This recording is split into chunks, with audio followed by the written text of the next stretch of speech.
Welcome back. The California legislature is now considering a proposal that would provide the strongest protections of open access to the internet in the country. This despite a rollback on so-called net neutrality by the FCC. But will it pass, and is it legal? Democratic Assemblyman Miguel Santiago is chair of the Communications and Conveyance Committee. Republican Travis Allen is from Orange County, a former candidate for governor of California. Thank you to both of you. Thank you. Assemblyman, we will start with you. Explain in simplest terms what this bill does. What this bill does is it creates a fair and open internet. There's going to be no throttling, no blocking, no paid prioritization, and it will make sure that people get access to information without discrimination or different pricing. That is in the simplest core. It'll also have protections that go far and beyond. Like at the interconnection piece, there'll be zero rating, and then we'll make sure that there's consequences if these laws are violated. So the internet service provider will not be able to charge, say, Netflix or offer them faster service if they pay a certain fee. Everybody's treated the same. Everybody will be treated the same. And what's really important about this, particularly in today's age, after Citizens United, after the Janus decision, we're going up against the Supreme Court nomination that challenges our value system. From a democratic perspective, we need to have an open and free internet, and it is essential to our democratic process and our principles. Assemblyman Allen, what's the matter with that? Well, look, a lot of what Miguel said is absolutely correct. We must have an open and free internet. This is why the whole concept of net neutrality is such a misnomer. It has nothing to do with net neutrality. What the government has tried to do underneath Obama with net neutrality is to classify your internet service as a public utility, which means that your internet service would now be regulated by the FCC, or in this case of the California bill, by the California regulators.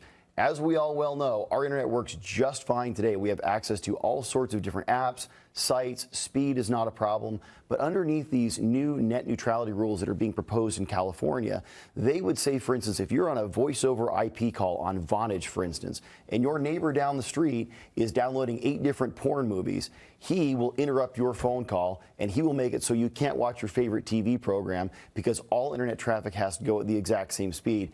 And then the government has the ability to come in and punish individual carriers and players arbitrarily. This is government control of the internet, plain and simple, and that's why it's a bad idea. But Assemblyman Santiago, let's take that issue.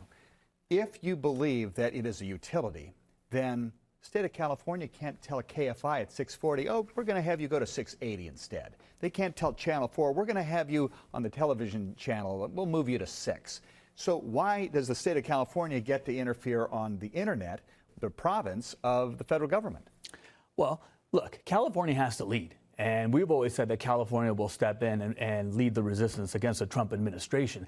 And we're a progressive state, and we believe that the internet should be free and open. We don't have to sit here and accept what the federal administration has done. We didn't do it with immigration. We're not going to do it with net neutrality, and we're simply not going to do it with health care. And on this particular issue, if you are to have a free democratic society, we need access to information that is not discriminated and that is only paid for by the wealthy. Could you imagine a society where the only information that you get is the information that is being able to paid for on the other side? That is something that we completely reject. And look, my colleague and I differ on this issue significantly. The internet should be free and open and should not discriminate content or user. Well, there's something happening in Washington, D.C. that could impact that, and that is the nomination of Brett Kavanaugh to the U.S. Supreme Court, because he's on the record in the appellate court of siding with ISPs, not a big fan of net neutrality. Have you considered what would happen to this law if it ends up at the Supreme Court? Well, look, the only thing that we control at this point in time is what we do here in the state of California. These same arguments were used when we tried to protect immigrants last year with SB 54. And look, the bottom line is, at the first court challenge, we've already won. And I don't see a reason, and I think my colleagues would agree, that we have to accept what the Trump administration does. We have our own right to protect our consumers. We have our own right to move forward with our progressive values in the state of California, irrespective of what the Supreme Court nomination result might be. 15 seconds. Assemblyman, did the Democrats have the votes? To get this passed, yes, unfortunately, they probably do have the votes to get it passed in California.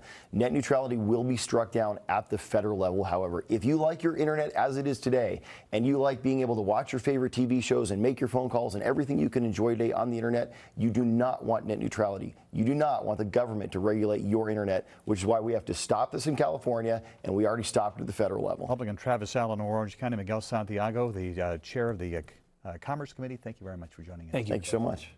Is the effort at splitting California into 3 states about to be kicked off the ballot? We talk with elections attorney Jessica Levinson when we return.